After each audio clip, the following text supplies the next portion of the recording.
Hello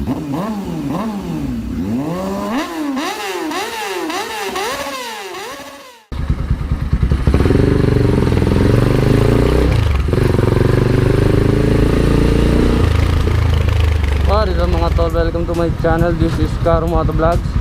So unang-una, hingi po ko nga ng pasensya dahil medyo nagkakaproblema yung camera ko and medyo malakas yung sagap niya ng wind noise ngayon, no? Kaya pasensya po sa video na to, medyo maaning wind noise. So ang topic lang muna natin ngayong araw is nagpalit ako ng mudguard, no? Yung mudguard na pinalit ko is yung single-sided arm na mudguard. Kasi yung mudguard ko dati is yung double-sided na mudguard, yung karaniwan yung nakikita sa mga online shop and sa mga shop na available dyan sa mga lugar natin, sa mga lugar nyo. So ang pinalit ko is yung single-sided. Ba't ako nagpalit? Kasi yung double-sided arm na mudguard, ano siya, medyo bulky siya, no? Kaya hindi ko trip kasi yung masyadong bulky sa mga accessories sa motor eh. Pero sa mudguard naman, okay lang na bulky. Pero hanggat maaari, ayoko kasi nung medyo bulky, kaya yun, nagpalit ako. So ito yung itsura nung motor ko nung tinanggal ko yung mudguard ko. So papakita ko sa inyo. Ayan, tingnan nyo naman yung dinadaanan ko, oh. Yan ang dinadaanan ko. Grabe, sarap.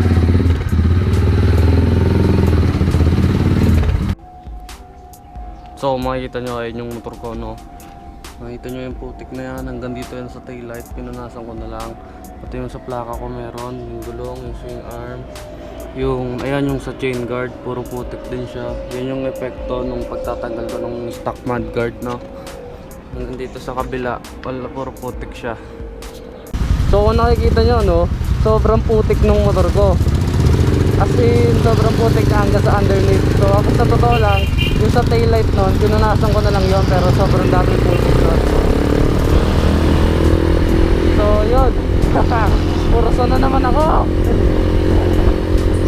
Nagpalit ako ng mudguard na medyo slim yung itsura niya and single-sided. So ito yung video kung paano magpalit, paano magtanggal ng lumang mudguard. Ay, hindi ko na sinama yung paano magtanggal, yung paano magkabit na lang para mabilis tayo, para makasave tayo ng time, no? So importante kasi yung oras. Ito yung pagpapalit ko, ito yung pagkakabit ko ng bago kong mudguard. Itong size na to ng nut sa ehe. So ang size nito is 18, tama ba ako? 18? Ay hindi, 19 siya, 19. So ito 19. Dito sa kabila, dito sa kabila 18. So ito ay 18. Yan, 18 siya, 18. Sa kabila 19. So ang gagawin natin, lalagyan natin yan dyan, pangontra. Tapos tatanggalin natin yung nut sa ehe. So hindi yung bolt, yung nut yung tatanggalin.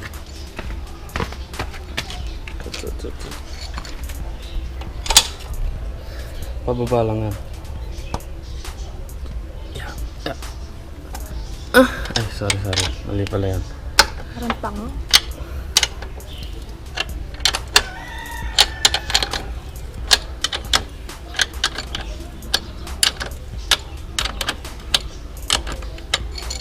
Ay. Okay lang, mamatay na lang.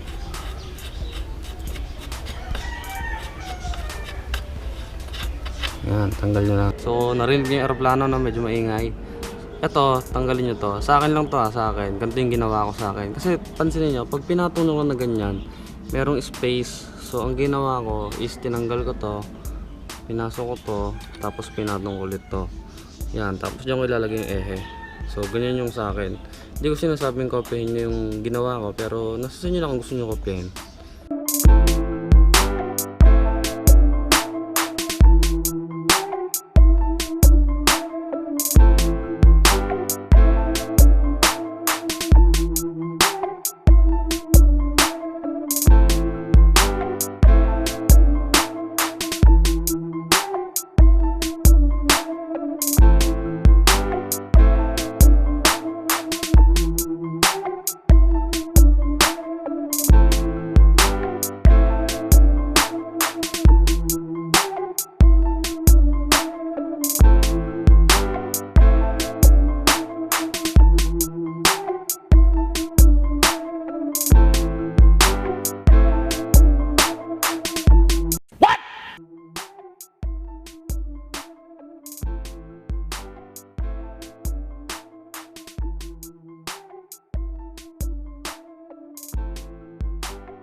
A few moments later.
So pasensya na kami, nagwawali sa likuran namin, no?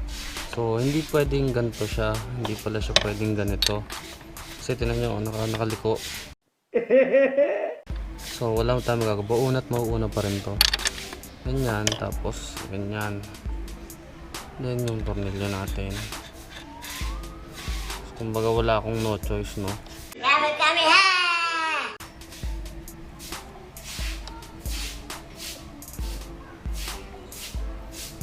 Ganyan ang magiging itsura niya.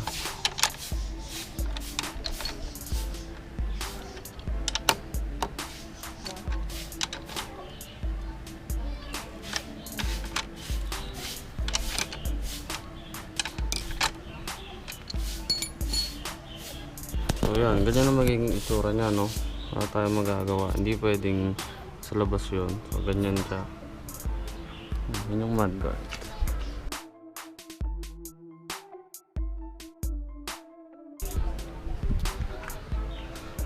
So nagdagdag ako ng washer, no? So ayan, para ano lang, dagdag kapit lang. Ayan, lagay ako ng washer.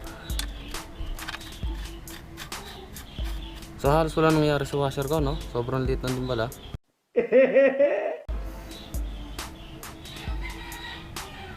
Ano kasi itsura niya, eh?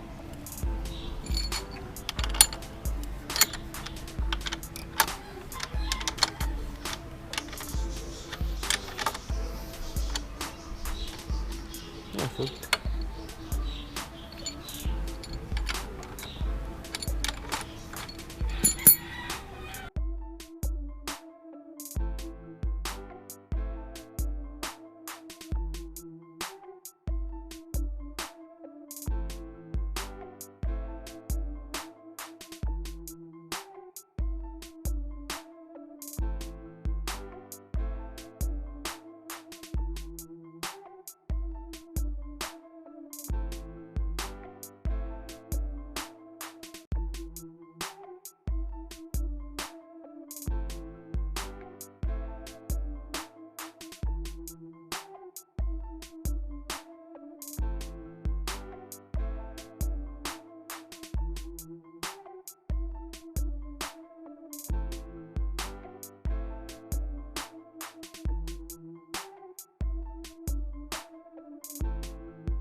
So nagkamali ako ng lagay nitong washer na makapal. So dapat dito pala siya sa labas, wala siya dito, para yung mudguard mo is pantay sa gulong. So yan, makikita nyo, yan, nakagitna siya ngayon sa gulong, no? So ito, yan, dapat sa labas. Yan yung itsura niya.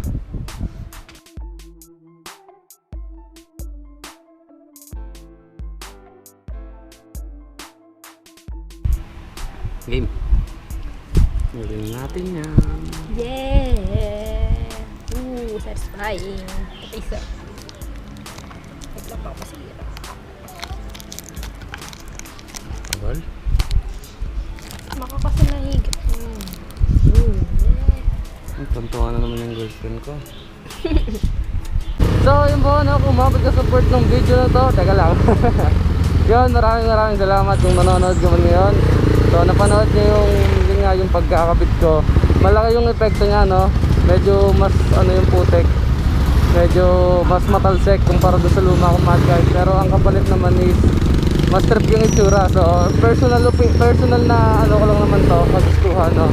Mas trip ko kasi yung itsura nung manipis. So sinacrifice ko yung talagang linis kesa doon sa itsura. So okay naman ako, masaya naman ako sa pinalit ko, kaya wala naman ako pinagpipisihan. At maganda naman yung single sided, no? Mas madali linisin yung brake caliper. Yun yung advantage nun.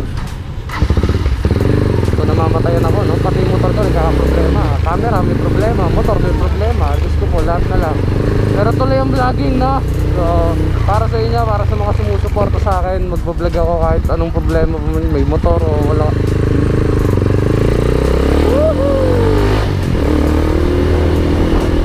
Dito sa amin, malukog pa rin. Oh my God! Wow! Umabot ka sa part ng video na to, maraming salamat sa'yo. Please subscribe, like, comment, and share. Dito ako natatapos itong video para mo vlogs. Drive smart, be safe, peace out.